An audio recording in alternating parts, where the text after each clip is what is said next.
Assalamu alaikum everyone. I hope that all of you are doing well by the grace of Almighty Allah. Especially dear learners, in this video you are going to learn about past perfect tense.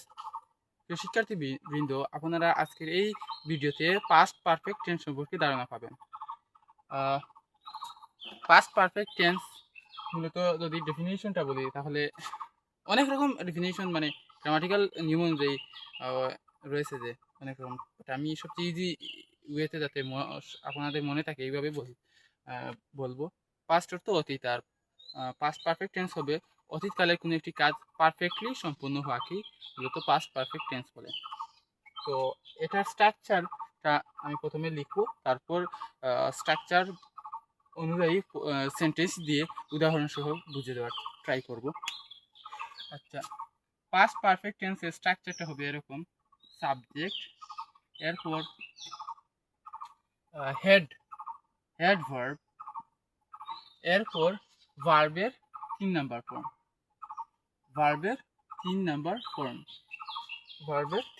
Form, এরপর object নিতে চাইলে object নেবেন, এটা আপনাদের ইচ্ছা। আচ্ছা, তাহলে প্রথমে সাবজেক্ট কি?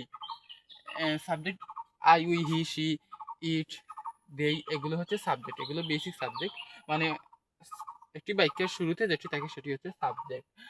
এখন একটি সাবজেক্ট নেই, যেমন আই। আচ্ছা, এটার আরেকটি নিয়ম রয়েছে। নিয়ম বলতে আপনারা জানেন যে প্রতিটি টেন্সেরই 4টি করে ফর্ম রয়েছে: affirmative, negative and negative, interrogative and negative interrogative, right? তাহলে আমি 4টি ফর্ম সহ দেখানোর ট্রাই করব। এটা হচ্ছে অ্যাফার্মেটিভের স্ট্রাকচার। অ্যাফার্মেটিভ মানে হাবোধক বাক্য।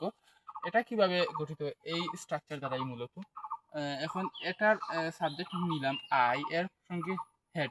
আপনারা জানেন যে জানেন আশা করি, বা যারা জানেন না তাদেরকে মূলত মনে রাখতে হবে যে পাস্ট পারফেক্ট টেন্সে সব সময় সাবজেক্টের পর অক্সিলারি ভার্ব যে আমরা নেই, সেটা হেড যে ভার্ব রয়েছে এই হেড ভার্বই হবে যে কোনো সাবজেক্টের সঙ্গে।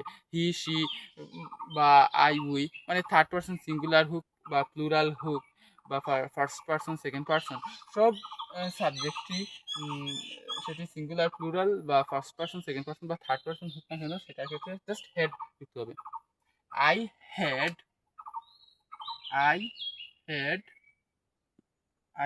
এখন ভার্বের 3 নাম্বার ফর্ম। এখন কি নেওয়া যায়? আই হ্যাড একটি ভার্বের 3 নাম্বার ফর্ম নিব। যেমন কি বলা যায়? Finish, FINISH, finish. এটার 3 নাম্বার ফর্ম কি হতে পারে? এটা হচ্ছে 3 নাম্বার ফর্ম, রাইট? এই ভার্বের 3 নাম্বার ফর্ম নিয়েছি, আই হ্যাড ফিনিশড। এখন কি হয়েছে? এই বাক্যটি সম্পূর্ণ হয়েছে যে আই হ্যাড ফিনিশড, আমি কাজটি শেষ করেছি। এটা মানে অতীতকালের যদি কোনো একটি কাজ পারফেক্টলি সম্পূর্ণ হওয়া বোঝায়, তখন সেই ক্ষেত্রে এইরকম স্ট্রাকচার ব্যবহার করব। অতীতকালের আমি দৈনন্দিন কোনো একটি কাজ সম্পূর্ণ করেছি, সেটার ক্ষেত্রে হবে আই হ্যাড ফিনিশড। কাজ যেমন I had finished the work, WORK, object হিসাবে আপনারা নিতে চাইলে নিতে পারবেন। I had finished the work, আমি কাজটি সম্পন্ন করেছি, বা আমি কাজটি শেষ করেছি। সেটা অতীতকালে পারফেক্টলি হয়েছে, এজন্য এবার বলতে পারি I had finished the work, আমি কাজটি শেষ করেছি। ঠিক একইভাবে যে কোনো সাবজেক্ট অনুযায়ী আপনারা নিতে পারবেন ভার্ব সাবজেক্টগুলো চেঞ্জ করে বা অবজেক্ট চেঞ্জ করে। আপনারা সাবজেক্টের সঙ্গে হেড নাকি হ্যাভ, এটার কোনো কনফিউশন থাকার কথা না। কারণ যে I, we, you, he, she, it, they বা যে কোনো ব্যক্তির নাম, এই সবগুলোর সঙ্গে হেড যুক্ত হবে, হেড যুক্ত হবে। তাহলে এটা নিয়ে কোনো আশা করি কনফিউশন থাকার কথা না। আচ্ছা, এখন এটাকে I had finished the work এভাবেও অনেক সময় পাস্ট পারফেক্ট টেন্সের উদাহরণ দেওয়া হয়ে থাকে, যেমন একটি কাজ সংগঠিত হয়েছিল আরেকটি কাজ ঘটার পূর্বে, যেমন I had finish the work, আমি কাজটি শেষ করেছি।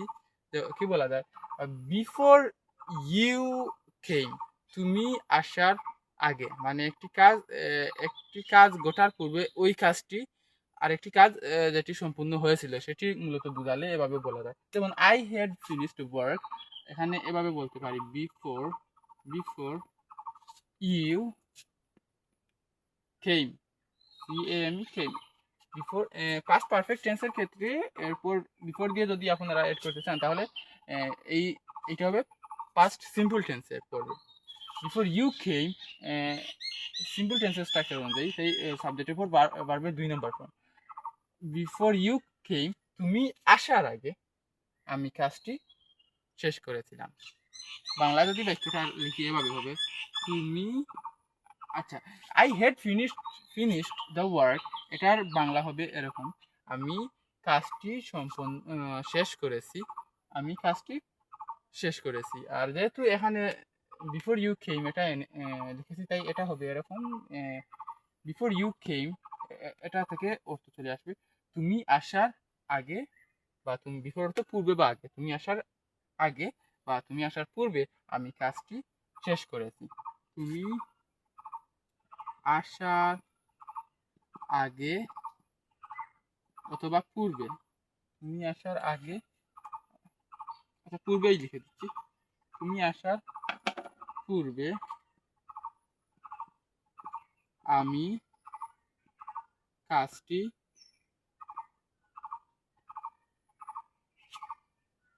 শেষ করেছি। ফিনিশ মানে শেষ করা, কাজটি সম্পূর্ণ হয়েছে, শেষ করেছি। তুমি আসার পূর্বে আমি কাজটি শেষ করেছি বা করেছিলাম। আচ্ছা, এখন এটাকেই কিভাবে নেগেটিভ করা যায়, নেগেটিভও অনেক সহজ। এটাকে নেগেটিভ করতে হলে এই যে সাবজেক্ট রয়েছে, সাবজেক্ট যেরকম সাবজেক্টের পর যে হেড রয়েছে, হেড এইটার সঙ্গে জাস্ট নট যুক্ত হবে, নট, এরপর ভার্বের 3 নম্বর ফর্ম ইজিলি। যেমন তুমি আসার পূর্বে আমি কাজটা শেষ করেছি। আচ্ছা, এটাকে নেগেটিভ করি, আই, সাবজেক্ট কি ছিল আই, রাইট? ওকে, এখন আই নিব, আই, এরপর auxiliary verb had, had, had, I had, had verb নেওয়ার পর আমি এখন নট যুক্ত করবো, right? Not, I had not, I had not ভার্বের 3 নাম্বার ফর্ম কি ছিল, finish. Okay, I had not, FINISHED, I had not finished the work, আচ্ছা, I had not finished the work মানে আমি কাজটি শেষ করিনি। এই কাজটি অতীতকালে ছিল যেটি আমি পারফেক্টলি শেষ করিনি, তাই এটাকে এভাবে বলা যায়, I had not finished the work, আমি অতীতকালের যে এই কাজটি ছিল আমি কাজটি শেষ করিনি। এখন এটা এভাবে বলা যেতে পারে, এই সেন্টেন্স লিখে, মানে এটা এড করি, before you came, I had not finished the work before you came. Before you came যদি কথাটা লিখি তাহলে এই কথাটার মানে বাংলা প্রথমে আসবে, before I had not finished the work before you came, তুমি আসার আগে আমি কাজটি শেষ করিনি। বিফোর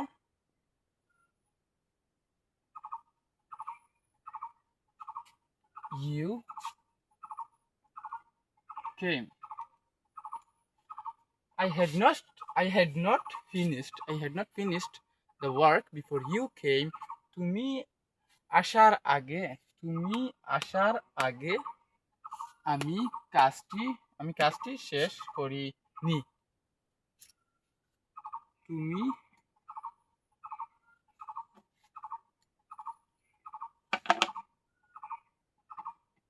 তুমি আসার আগে, বিফোর ইউ কেম, তুমি আসার আগে, আগে বা পূর্বে একই কথা, তুমি আসার আগে আমি কাজটি করিনি, নট ফিনিশড, আমি কাজটি শেষ করিনি, কাজটি শেষ, যেহেতু ফিনিশ তাই আমি কাজটি শেষ করিনি। তুমি আসার আগে আমি কাজটি শেষ করিনি। অ্যাফার্মেটিভ মানে হ্যাঁ-বোধক বাক্য কিভাবে গঠিত হয় সেটা দেখিয়েছি, কিভাবে নেগেটিভ করতে হয় সেটাও দেখিয়েছি। এখন আমি ইন্টারোগেটিভ মানে প্রশ্নবোধক বাক্য কিভাবে তৈরি করতে হয় এটা দেখাবো ইনশাআল্লাহ।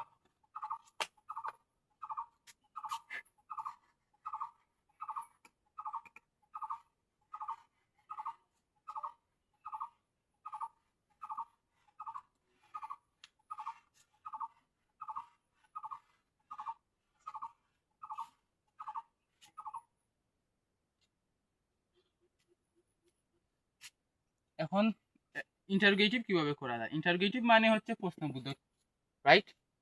প্রথমে ছিল যে had verb, right? Had, had ভার্বই হবে, এরপর সাবজেক্ট, এরপর ভার্বের 3 নাম্বার ফর্ম, এরপর অবজেক্ট এক্সটেনশন যেটি নেওয়ার বলেন নিব আর কি।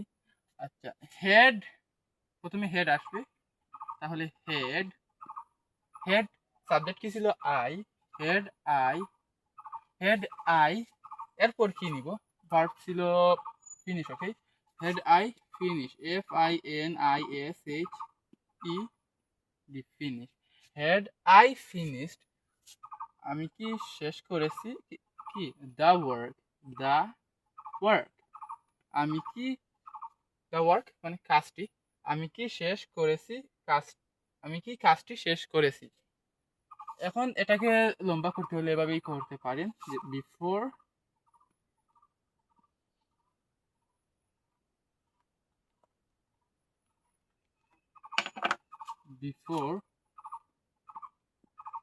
ইউ কেম, আমি কি, আচ্ছা, বিফোর ইউ কেম, তুমি কি আসার আগে আমি কি কাজটি শেষ করেছি। এটা যেহেতু ইন্টারোগেটিভ তাই প্রশ্নবোধক বাক্য হবে এরকম। আর এই বিফোর ইউ কেম দ্বারা বোঝাচ্ছে মানে একটি ঘটনা শেষ হওয়ার আগে আর একটি কাজ মানে এটি সম্পন্ন হয়েছে কি না, এটাই মূলত বোঝাচ্ছে, right? Had I finished the work before you came, তুমি কি আসার আগে আমি কি কাজটি করেছি, কাজটি শেষ করেছি, রাইট? তুমি কি আসার আগে বা পূর্বে, আসার আগে আমি কি কাজটি শেষ করেছি।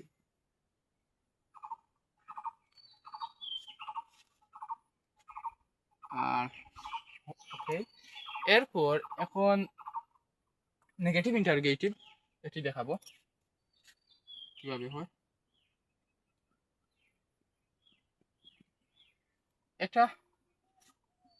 এটা অনেক সহজ। হেড যে রয়েছে এটি প্রথমে আসবে, হেড, এরপর সাবজেক্ট,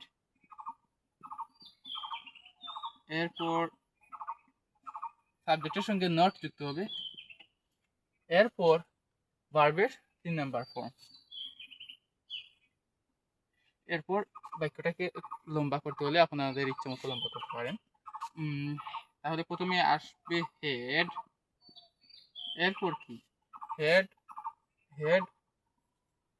আই নট, এটা হবে তাই না? হেড আই নট ভার্বের 3 number form finished, finished, had I not finished the work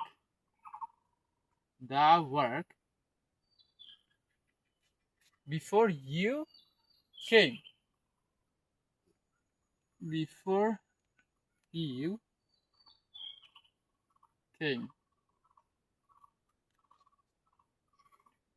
had I not finished the work before you came.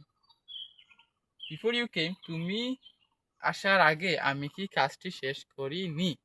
মূলত এটাই হচ্ছে। ঠিক একইভাবে আপনারা অনেক রকমের মানে বাক্য তৈরি করতে পারবেন এই পাস্ট পারফেক্ট টেন্সের এই স্ট্রাকচারগুলো ফলো করে। Did I not finished the work before you came? তুমি আসার আগে, বিফোর ইউ মানে তুমি আসার আগে, তুমি আসার আগে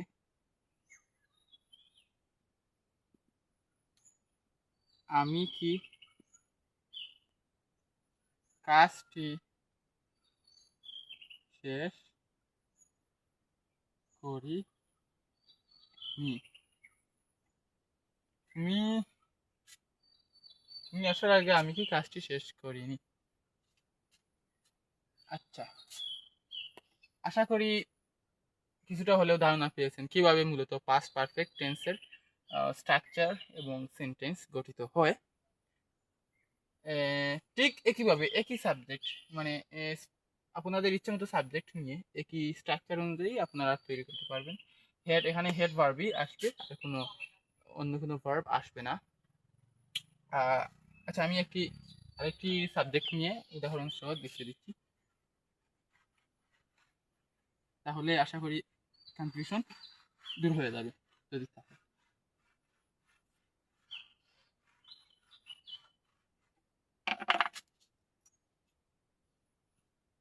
আই নিয়ে আসি কি না শি। ওকে, অ্যাফার্মেটিভটা প্রথমে দেখিয়ে দিচ্ছি।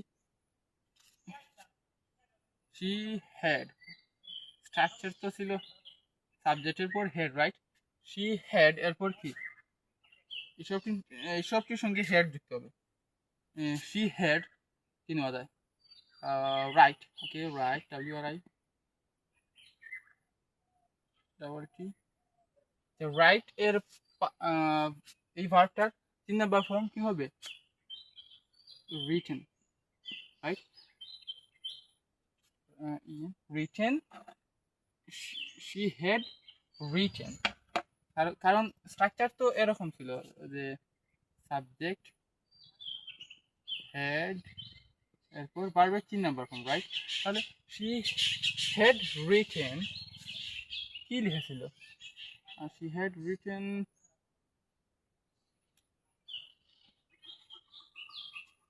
আ লেটার বিফোর, দিতে পারেন। She had written a letter, সে একটি চিঠি লিখেছিল বিফোর ইউ কেম, তুমি আসার আগে সে একটি চিঠি লিখেছিল। তুমি আসার পূর্বে সে একটি চিঠি লিখেছিল।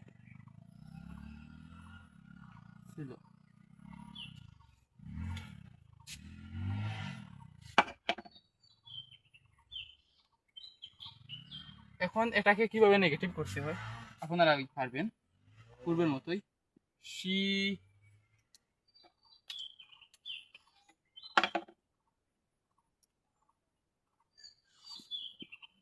শি হ্যাড নট,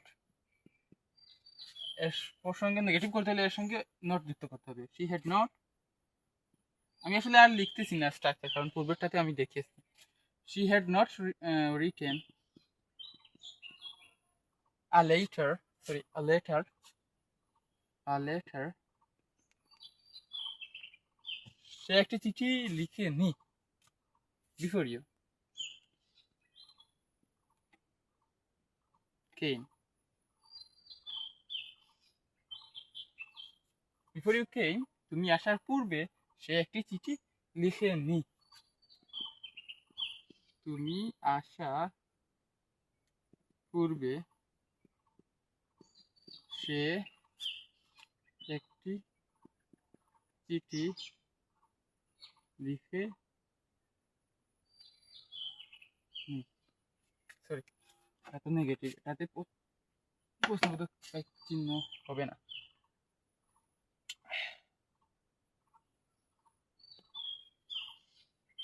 তুমি আসার পূর্বে সে একটি চিঠি লিখে নি। এখন এটাকে ইন্টারোগেটিভ কিভাবে করা যায় আপনারা আশা করি পারবেন।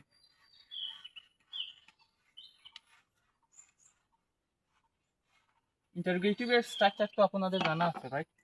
এই তো হেড প্রথমে, এরপর সাবজেক্ট, এরপর ভার্বের 3 নাম্বার ফর্ম, রাইট? আচ্ছা, তাহলে হেড সাবজেক্ট কি ছিল? She. Had she, had she written, ভার্বের 3 number form, right? Written, had she written কি ছিল? a letter before you.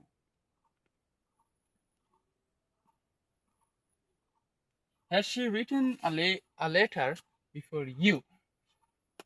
তুমি আসার আগে সে কি একটি চিঠি লিখেছিল? ঠিক একইভাবে ফলো করে আপনারা অসংখ্য প্রশ্ন তৈরি করতে সক্ষম হবেন।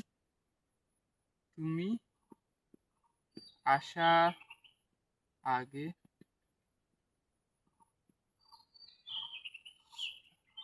বা পূর্বে, আগে বা পূর্বে এক কথাই, তুমি আসার পূর্বে সে কি একটি চিঠি লিখেছিল।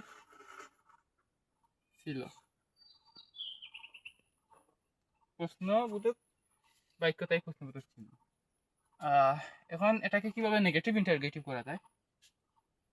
এটা তো ইন্টারগেটিভ ছিল, রাইট? এখন নেগেটিভ ইন্টারগেটিভ কিভাবে করা যায়?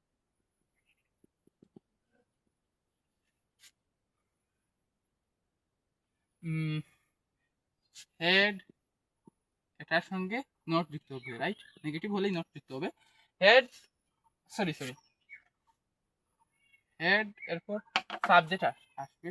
হেড সাবজেক্ট কি ছিল? She. Had she not, negative করা যেতে পারে এটাকে শর্ট ফর্ম করে, যেমন had and she. Had she not, subject, হেডের পর সাবজেক্ট আসবে, এরপর নট যুক্ত হবে। হেড শি নট কি ছিল? Written, right? WRITTEN, written. Had she not written a letter before you came? Letter before you came. এখানে এই পাস্ট পারফেক্ট টেন্সের ক্ষেত্রে এরকম আসলে তারপর পাস্ট বিফোরের পর পাস্ট সিম্পল টেন্স ব্যবহৃত হবে। Before you came, had she not written a letter before you came? সে কি বিফোর ইউ কেম, তুমি আসার আগে সে কি একটি চিঠি লেখেনি? বিফোর ইউ কেম, তুমি আসার আগে। বিফোর ইউ কেম, তুমি আসার আগে বা পূর্বে। had she not written, had she not written a letter, সে কি একটি চিঠি লিখে নি? আচ্ছা, আশা করি কিছুটা হলেও ধারণা হয়েছে। এটাকে এভাবে বলতে পারেন, হেডেন্ট শি, শর্ট ফর্ম হিসাবে হেডেন্ট শি। এরপর যেভাবে রয়েছে এইভাবে, hadn't she written a letter before you came? তুমি আসার আগে সে কি একটি চিঠি লিখেনি? ঠিক একইভাবে আপনারা প্রতিটি সাবজেক্ট দিয়ে আপনাদের পছন্দ মতো ভার্ব অবজেক্টগুলো নিয়ে অসংখ্য বাক্য তৈরি করতে সক্ষম হবেন ইনশাআল্লাহ। তারপরেও যদি কোনো কনফিউশন থাকে তাহলে কমেন্ট বক্সে আমাকে জানাতে পারেন। আমি চেষ্টা করব এই বিষয়গুলো নিয়ে আলোচনা করার। আমি আমার প্রতিটি ভিডিওতে যতটুকু আমার পক্ষে সম্ভব আমি চেষ্টা করি খুবই সহজভাবে এই টেন্সগুলোকে উপস্থাপন করতে। সত্যি কথা বলতে কি, প্রতিটি শিক্ষার্থীদেরই এই টেন্স সম্পর্কে ধারণা থাকা প্রয়োজন, তাদের একাডেমিক ক্ষেত্রে এবং একাডেমিক পড়াশোনার ক্ষেত্রে এটি অনেক বেশি হেল্পফুল বিভিন্ন গ্রামারগুলো সলভ করার ক্ষেত্রে। Even if you really would like to speak English, at that time you also need to know how to use actually tense. If you know the use of tense, you can easily speak English, I think. আর যারা প্রথম অবস্থায় এই tense নিয়ে মানে যারা মূলত ইংরেজি ভাষা শিখতে চান আর গ্রামারকে অনেক ভয় পান, যদি এভাবে দেখেও আপনাদের কাছে সহজ না মনে হয়, তাহলে এই স্ট্রাকচার অনুযায়ী ফলো করার প্রয়োজন নেই। জাস্ট বাংলাটা পড়েন, এরপর ইংরেজিটা বাক্য পড়েন, এভাবে ফলো করতে থাকেন, ইনশাল্লাহ হয়ে যাবে। যেমন I have gone to Sylhet, আমি সিলেট গিয়েছিলাম, এটা তো প্রেজেন্ট পারফেক্ট টেন্স। এরকম বাংলায় বলতে পারেন যে আমি গিয়েছিলাম, আমি সিলেট গিয়েছিলাম, I have gone to Sylhet. বা এই পাস্ট পারফেক্ট টেন্সেরই যে দেখেছি, বাংলাটা করবেন, এরপর ইংরেজিটা সেন্টেন্সটা ফলো করবেন, ইনশাল্লাহ ক্লিয়ার হয়ে যাবে। আর যদি এই লেকচারটি উপকারী মনে হয়, please subscribe my channel and pay for me. আসসালামু আলাইকুম।